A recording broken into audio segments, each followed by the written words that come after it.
የይሁዳ መልእክት። የኢየሱስ ክርስቶስ ባሪያ የያዕቆብም ወንድም የሆነ ይሁዳ፣ በእግዚአብሔር አብ ተወደው ለኢየሱስ ክርስቶስም ተጠብቀው ለተጠሩ ምሕረትና ሰላም ፍቅርም ይብዛላችሁ። ወዳጆች ሆይ ስለምንካፈለው ስለ መዳናችን ልጽፍላችሁ እጅግ ተግቼ ሳለሁ ለቅዱሳን አንድ ጊዜ ፈጽሞ ስለ ተሰጠ ሃይማኖት እንድትጋደሉ እየመከርኋችሁ እጽፍላችሁ ዘንድ ግድ ሆነብኝ። ከብዙ ጊዜ በፊት ለዚህ ፍርድ የተጻፉ አንዳንዶች ሰዎች ሾልከው ገብተዋልና ኃጢአተኞች ሆነው የአምላካችንን ጸጋ በሴሰኝነት ይለውጣሉ፣ ንጉሣችንንና ጌታችንን ብቻውን ያለውን ኢየሱስ ክርስቶስን ይክዳሉ። ዳሩ ግን ሁሉን አንድ ጊዜ ፈጽሞ ምንም የተማራችሁ ብትሆኑ ጌታ ከግብፅ አገር ሕዝቡን አድኖ የማያምኑትን በኋላ እንዳጠፋቸው ላሳስባችሁ ወዳለሁ። መኖሪያቸውን የተዉትን እንጂ የራሳቸውን አለቅነት ያልጠበቁትን መላእክት በዘላለም እስራት ከጨለማ በታች እስከ ታላቁ ቀን ፍርድ ድረስ ጠብቆአቸዋል። እንዲሁም እንደ እነርሱ ዝሙትን ያደረጉና ሌላን ሥጋ የተከተሉ ሰዶምና ገሞራ በዙሪያቸውም የነበሩ ከተማዎች በዘላለም እሳት እየተቀጡ ምሳሌ ሆነዋል። እንዲሁም እነዚህ ሰዎች ደግሞ እያለሙ ሥጋቸውን ያረክሳሉ፣ ጌትነትንም ይጥላሉ፣ ሥልጣን ያላቸውንም ይሳደባሉ። የመላእክት አለቃ ሚካኤል ግን ከዲያብሎስ ጋር በተከራከረ ጊዜ ስለ ሙሴ ሥጋ ሲነጋገር ጌታ ይገሥጽህ አለው እንጂ የስድብን ፍርድ ሊናገረው አልደፈረም።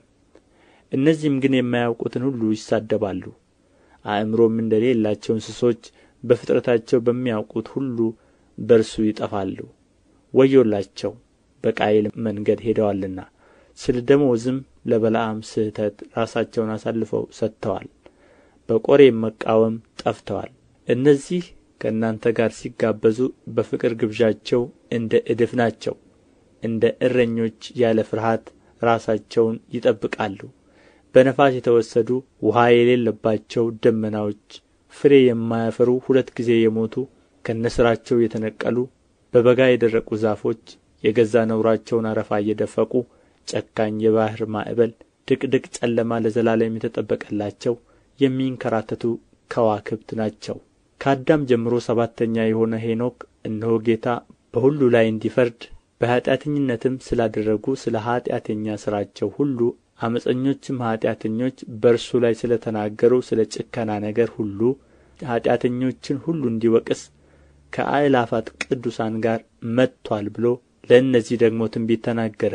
እነዚህ እንደ ምኞታቸው እየሄዱ የሚያንጐራጕሩና ስለ ዕድላቸው የሚያጕረመርሙ ናቸው። እንዲረባቸውም ለሰው ፊት እያደሉ አፋቸው ከመጠን ይልቅ ታላቅ ቃል ይናገራል። እናንተ ግን ወዳጆች ሆይ በጌታችን በኢየሱስ ክርስቶስ ሐዋርያት ቀድሞ የተነገረውን ቃል አስቡ። እነርሱ በመጨረሻው ዘመን በኃጢአተኝነት እንደ ገዛ ምኞታቸው እየሄዱ ዘባቾች ይሆናሉ ብለዋቸዋልና። እነዚህ የሚያለያዩ ሥጋውያንም የሆኑ መንፈስም የሌላቸው ሰዎች ናቸው። እናንተ ግን ወዳጆች ሆይ ከሁሉ ይልቅ በተቀደሰ ሃይማኖታችሁ ራሳችሁን ለማነጽ እየተጋችሁ በመንፈስ ቅዱስም እየጸለያችሁ ወደ ዘላለም ሕይወት የሚወስደውን የጌታችንን የኢየሱስ ክርስቶስን ምሕረት ስትጠባበቁ በእግዚአብሔር ፍቅር ራሳችሁን ጠብቁ። አንዳንዶች ተከራካሪዎችንም ውቀሱ፣ አንዳንዶችን ከእሳት ነጥቃችሁ አድኑ፣ አንዳንዶችንም በሥጋ የረከሰውን ልብስ እንኳ እየጠላችሁ በፍርሃት ማሩ።